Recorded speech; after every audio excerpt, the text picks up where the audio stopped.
Facebook's a little delayed. Facebook, come on. Facebook, there you go. Click on it, click on it, click on it.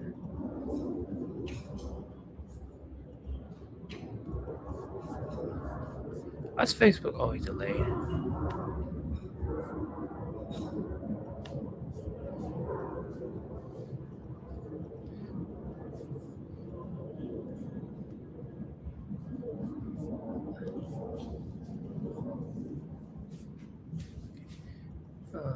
Close that, close that. There you go.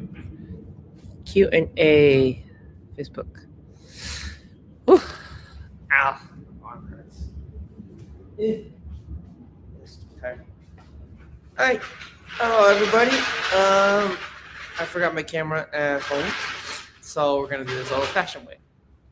Just tilt the camera down a little bit. All right.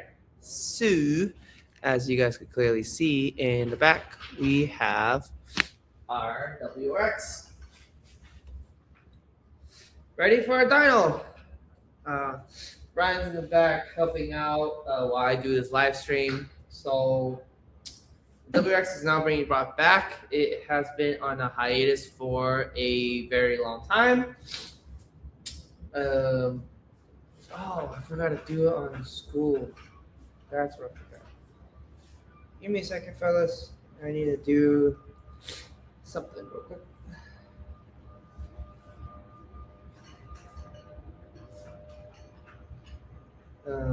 Okay. It's gonna dance. That's cool.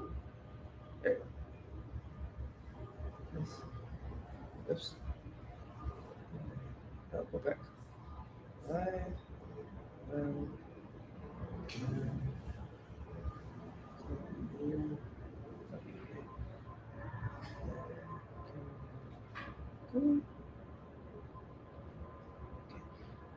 Oops.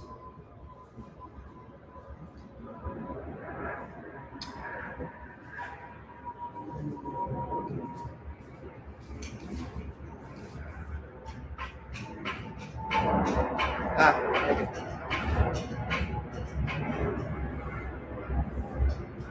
All right. I'm gonna put my cell phone telephone here as well, so I know what's going on. There you go. Hello, school.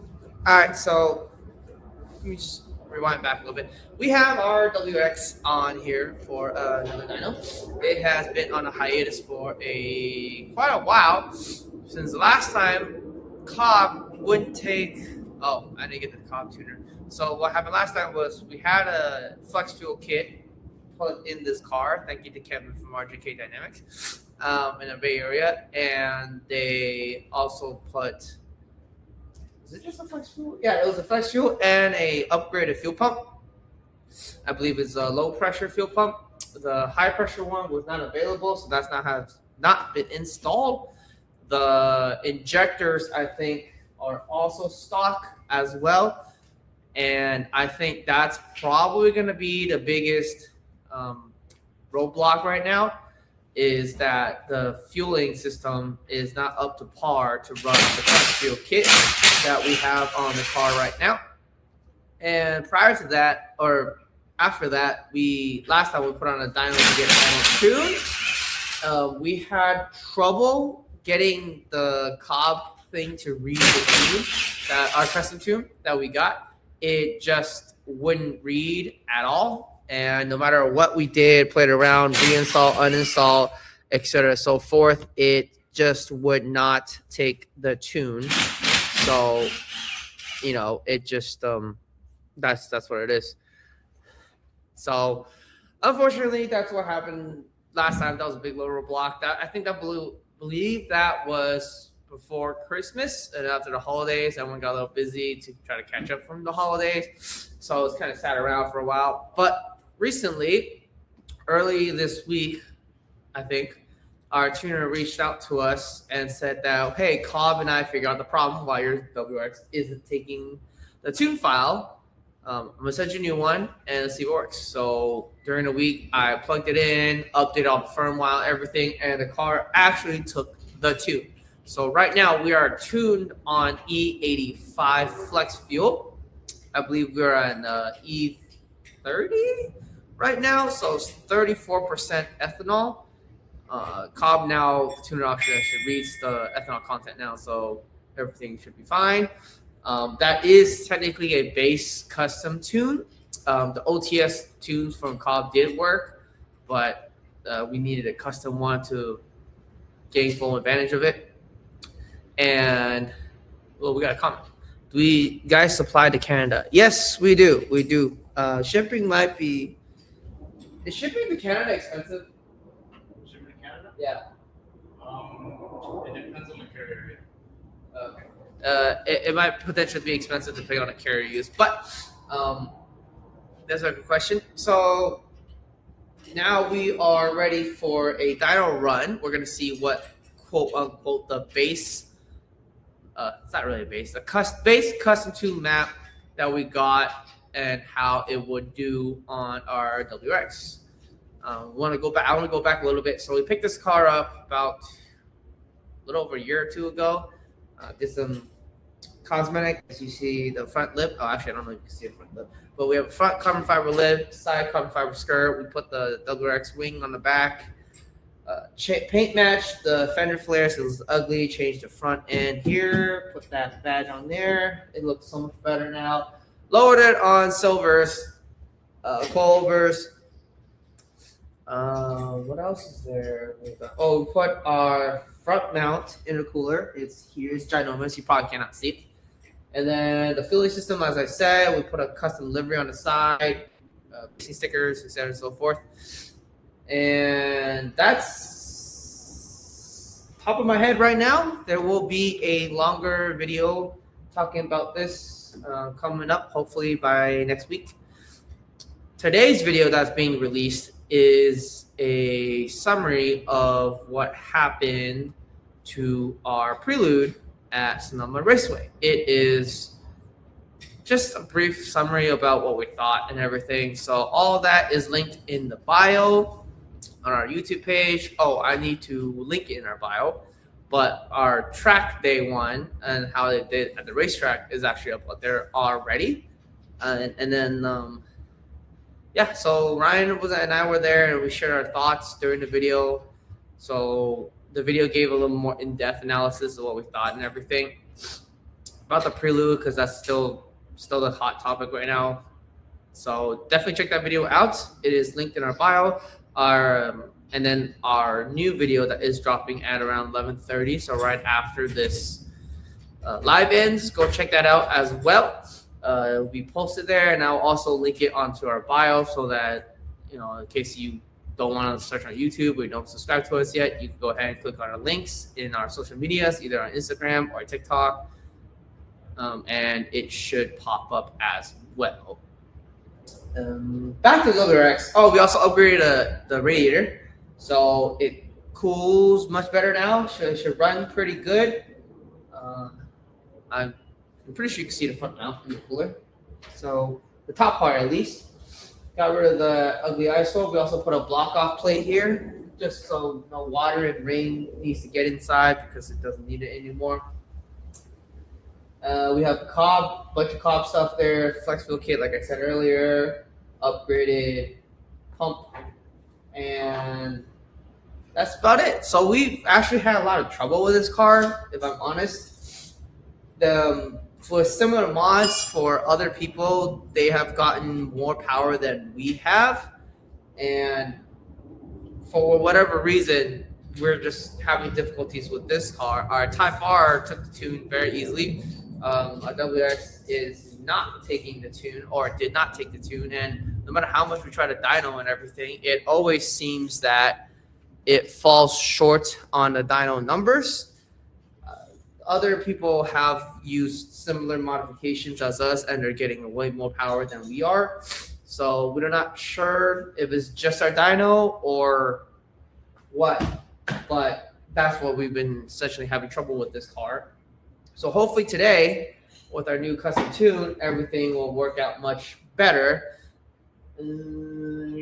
Yeah, so right now Brian's putting it on the thing. He's putting the handbrake on so he could actually tighten the rear. A dyno actually hub does read a little lower than most people's. We typically read around 10 to 15 ish horsepower to 20 horsepower less than someone else, and obviously there's also air density, quality of fuel, etc., and so forth that does affect it. But typically our numbers read a little bit lower, so it's not that bad. It's not like 50s, like 15, 20.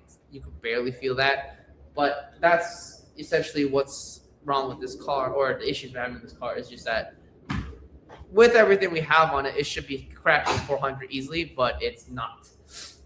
I think we're still around 300 something. But yesterday, when I took it out to get some more E85, so we get more clean E85 because it sat around a little bit, just to cycle out the fueling a little bit to get some good fuel in there, it felt a lot happier. It felt a lot peppier, and definitely low end torque got a little better, around 2,000 to 3,000 RPM. You could feel the car push a little more. Now, I didn't romp on it. I just kind of took it around easily, just to make sure everything's okay. Felt great. So today we're going to find out if it actually does make any extravagant amount of power. That's the fingers crossed that it does. And I mean, yeah, that's not too much to say about the car. We're just hoping that it, and then our tuner is, we don't actually have a custom dyno session per se in the actual meeting. We kind of told them, hey, this is sort of last minute. We don't know if you're available, but we're going to put the car on a dyno around noon. It'll be ready to go. We're going to do 1 or 2 polls, send you some logs. And then if you got time, we're going to leave the car on the dyno for the rest of the day. If you got time, then you shoot us a revision. We'll upload it, do a poll on it again, and, send you another log, etc., and so forth. So that's what we're especially doing. He did say he has a couple hours free today. We're not going to We're just going to see how the base map feels. It's been pretty spot on lately. To my memory, prior when he wrote revisions, he got it dialed pretty good, and so he just adjusted for E85 and everything. But I was telling him that it wouldn't take the tune, so for whatever reason, it wouldn't take it. So he dialed it back from E50, I believe, to like E30 or something, a little less aggressive on the fueling. And then so we're gonna start there, and then as he tunes it, he says something like, hey, that's the max we could do, let's add more. Then we're gonna put fresh new E85 in there. We're gonna unhook the dyno or put no load on there and just let it run like at 40 miles an hour or whatever to just get it cycled a little bit better. And then once it gets cycled better and the percentage goes up to like 50% or whatever, then maybe that's when we're gonna do another hit and see how it goes. But essentially the premise is that we're hoping to crack 500 horsepower at the crank, or at the wheels, I forgot. I'm thinking at the crank, so that puts us about 400 wheel horsepower. I would ideally like personally to see that number.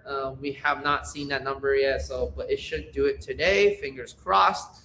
We got the timing right that it will do so. And then in just about a minute or two, I'm gonna have Ryan come up here. Take a break real quick from whatever he's doing in the back to just go over again about the Prelude, because I do want to put in his input as well as he was there, not just my own input. We do have some comments. Let me see. I'm thinking of putting some springs over coilovers. Do I just daily drive my VB? Do you recommend springs or coilovers? It depends on what you want. I personally just got my own set of coilovers the first time ever. Mine is 2-way, so it has been a kind of a pain and annoyance adjusting and trying to figure out, what the correct setting is for street. And I do have upgraded Swift springs, so they're a lot stiffer. So over low speed, it kind of clunks and everything. So my personal recommendation is depends on what your goal for the car is. If you're just one as a daily, then just put springs on. I recommend progressive rate springs. So they're soft and plushy and nice, and when you do go some spirited driving, it will stiffen up a little bit. So it's the best of both worlds, in my opinion. If you're just daily in a car or do minor light tracking, you can. I have tracked cars on stock suspension or stock coils, stock shocks with just nothing more than progressive light lowering springs. It's fine. You're gonna have a ton of fun. If you want to push a bit more, then you'll start seeing you know, the downside, well, not downsides, but you start seeing issues with just springs on instead of coils. With coils, obviously, you get more control over it. You can adjust the height better. But honestly, for a daily, just lower it on progressive rate springs. You should be good to go. There's no issues there at all. And there's another one. It says, "Oh, Heidi, howdy, hey, welcome." So, to all the people, I just briefly went over the stuff with WRX, fueling, cooling it. We upgraded almost everything. We're still on stock injector, so that's probably the um, weak point. And the high pressure fuel pump we also did not replace as well. So my assumption today is that fueling is going to be the next bottleneck. Last time it wouldn't take the tune, so this time it took the tune. So hopefully everything's ironed out. Cobb and our tuner work together, figure everything out. Everything's updated, everything's upgraded, and it works totally fine. And if you're wondering why we're not on IG, is because we have technical issues again with the login. So hopefully next week will be better. If not, we'll be here. You're welcome there. Yeah, just progressive rate springs should do fine. Just don't get linear ones; it's a little stiffer. And also understand that if you didn't know that if you put new springs on after like a couple hundred miles, it will lower like a little bit more. It won't necessarily get soft, but it will lower a little bit more. So if you lower it modestly, like I did, I think I only lowered an inch and a half. It'll probably realistically get down to like inch and 3/4. So it will lower a little bit more after you drive it for a little bit more. But with that said, I think that's all I can say about the WRX. I'm gonna ask Ryan to come up here to just share his thoughts on the Prelude on live. Again, the full video will be dropping as soon as this live session is over around 11:30. I will link it in our bio. It's gonna be on our YouTube channel. It should be also getting posted on Facebook as well. And yeah, so that should be it. Is there anything else I'm saying? Oh, we got an aftermarket earbox as well. So we're just bringing the project back.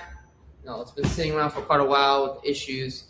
Yeah, that's it. So Ryan has finished putting it up. So he's now coming up. This is Ryan. He was at the Prelude track day. So now I'm going to hand it off to Ryan to give. Oh, don't lean on it. And give us his thoughts about the Prelude and how it handled. Again, the long form video is dropping today. He's just going to tease a little bit of how he thought. So take it away. Honestly, overall, I kind of expected how the Prelude did on the track because, after all, it does have the Type R suspension. So, of course, in the corners, that car was a blast to ride in. And after taking it on the streets too, having it for like the weekend, like in the back roads and everything, it was super good. But the only bottleneck, as you may know on the internet, everyone's talking about it. I can confirm that it is very slow in a straight line. Quite frankly, we were having such a hard time keeping up with cars on the straight. It was hysterical. It was super funny. But yeah, overall, like for a momentum car, great car. For a daily, great car. But if you're looking for something that will, obviously want to compete or maybe like take to the next level, like hardcore track person, then may not be the option. But if you only can have one car that can do everything, I would say it's a good car. Yeah. So I share similar opinions. On the straights, it's really quite struggling. I think we made 114 at the wheels. So it's not gonna win any drag races at all, actually. But like Ryan said, in the corners it behaves very well. But I'm gonna just continue this a little bit more and ask Ryan, what would you change on the Prelude? Honestly, what's it called? Suspension wise, driving wise, I think it's perfect. I would personally, if I absolutely could I would absolutely figure out how to add a little bit. I think 50 horsepower, or as a bare minimum, 50 more horsepower would do the car absolutely amazing. Okay. Do you know how much it weighs? It's not from the top of my head, but I'm pretty sure it's very similar to like the Type R. So Okay. like 30 something hundred. Oh yeah, that's probably why it's so slow. Yeah. So I agree with Ryan. It needs not a lot, but 50 is good. 50, 80, I would prefer 80. It's 114 at the wheels, leaves a lot to be desired, and it's pretty heavy too for the hybrid battery and everything. Um, Anything else you want to add? Yeah, and also, what's it called? Some of you guys may not know. I used to own a '94 Honda Prelude. I had a fourth gen. Feeling after owning like an old Prelude and driving this thing, I kind of get what Honda was trying to after. After all, like the Prelude was never intended to be a sports car, even from day one. If you wanted a sporty car of its day, you might as well would have gone either a Civic or EK of that generation, or you would have gone an Integra. Prelude is more of like that Grand Tour type of vehicle where you want something that's like nice to ride in, but at the same time, comfort is more towards like the priority of it. As like the new Honda Prelude is very popular in Japan for older folks, like 60, 70-year-old like individuals. But yeah, like I think the internet just had kind of like a wrong view in the vehicle just because it does look very sporty after all, and it would be pretty cool to have it spiced up. Honda, if you're watching this, please put the Type R motor inside. But yeah, like it's for like a Grand Tour, like a car that like I just want to go A to B, like in a car that like makes me personally like feel nice. Like it's a good looking car, comfortable, nice. The seats are absolutely amazing. It makes me miss my Ford Gen Prelude. Absolutely regret selling that car. But yeah, like great car, just like as an A to B car, like what I said. So Yeah. So thank you so much again. And that's pretty much what time is it? Do we still have some time left? Oh, we still got a little time left. Yeah, so essentially that's basically what the Prelude is to us anyway. I've never owned the Prelude, so I take what Ryan says, to fact because I never owned one. And so far, like Ryan also said in the internet, there is kind of split. Some people are saying the Prelude is perfectly fine. It is what it is. It was always meant to be what it was. And then I agree with Ryan as well. I think it's just because it looks sporty. People associate it with a sports car and they hate it. And I didn't actually drive it home, whatever, but after taking it to the back roads, on the way to the back roads and on the way back, it's a perfectly comfortable, nice commuter car. It just looks sporty, and I think that's what is throwing most people off. It's just because it looks sporty. And actually, someone took a picture of it, and it looks exactly like a Toyota Prius. Like the Prius is just a little taller. This one's like smushed down, kind of like a yeah, the two white cars, like the white Prius and the white Prelude. yeah. So it's like one's a regular burger, and then the Prelude is a smash burger. Essentially the same thing. But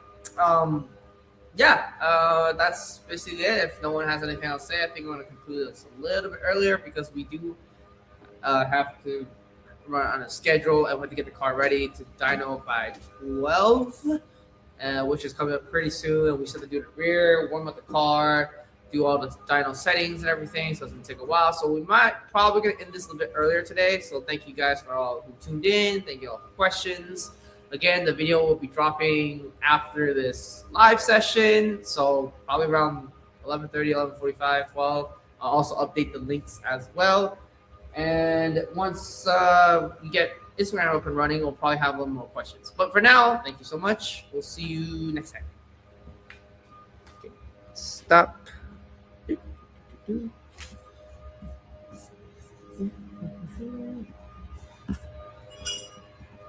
And